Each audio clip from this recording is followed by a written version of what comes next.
தமிழ் சினிமாவில் 90s காலகட்டத்தில் கொடி கட்டி பறந்த நடிகை சிம்ரன். விஜய், அஜித், சூர்யா, ரஜினி, கமல் என பல நட்சத்திரங்களுடன் இணைந்து நடித்துள்ளார். இவருடைய நடனத்திற்கு பல கோடி ரசிகர்கள் உள்ளனர். இந்நிலையில் ஒரு விருது நிகழ்ச்சியில் சிம்ரன் பேசுகையில், நான் ஒரு படம் பார்த்தேன். அந்த படத்தில் நடித்திருந்த நடிகையின் கதாபாத்திரம் எனக்கு மிகவும் பிடித்திருந்தது. அதனால் அவருக்கு மெசேஜ் செய்தேன். அதாவது படம் பார்த்தேன், எனக்கு சர்ப்ரைஸ் ஆக இருந்தது.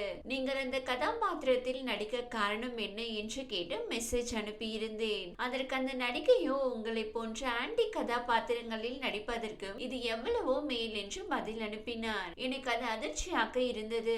அந்த நடிகையிடம் இருந்து நான் இது போன்ற பதிலை எதிர்பார்க்கவில்லை என்று கூறினார். மேலும் சிம்ரன் தொடர்ந்து பேசுகையில், உங்களை போன்ற டப்பா ரோல்களில் நடிப்பதற்கு ஆன்டி ரோல்கள் எவ்வளவோ மேல். நான் அப்போதே கன்னத்தில் முத்தமிட்டால் படத்தில் நடித்துள்ளேன் என்று கோபமாக பேசியிருந்தார்.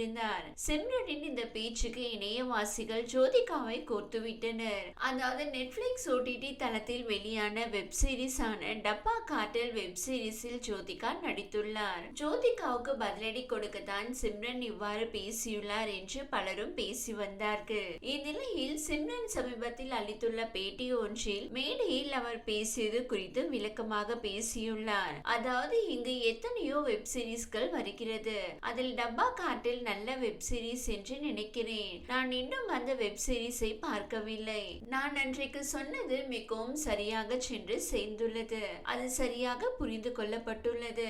நான் அன்றைக்கு பேசியது ஏதோ திட்டத்துடன் பேசவில்லை. அது உண்மையிலே எனக்கு நடந்தது. அந்த மேடை எனக்கான மேடை என்பதால் நான் அதை பகிர்ந்து கொண்டேன். எனக்கென தனி நண்பர்கள் கிடையாது.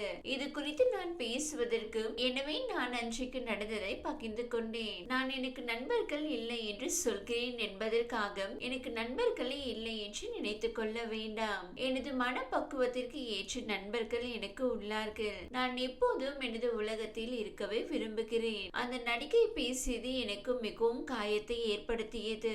அன்றைக்கு நான் எனது ஆழ்மனதில் இருந்து பேசினேன். அந்த நடிகை அவரது கருத்தை சொல்கிறேன் என்பதை புரிந்து கொள்கிறேன். ஆனால் அவர் அதை வெளிப்படுத்த தேர்வு செய்த வார்த்தைகள் தான் என்னை மிகவும் காயப்படுத்தியது.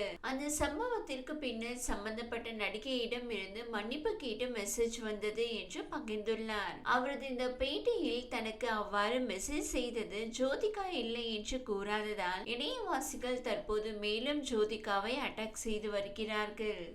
இந்த வீடியோ உங்களுக்கு பிடித்திருந்தால் லைக் செய்யுங்க. மேலும் இதுபோல் வீடியோ தொடர்ந்து பார்க்க நம்ம ஒரு சேனலை சப்ஸ்கிரைப் மற்றும் ஃபாலோ செய்யுங்க.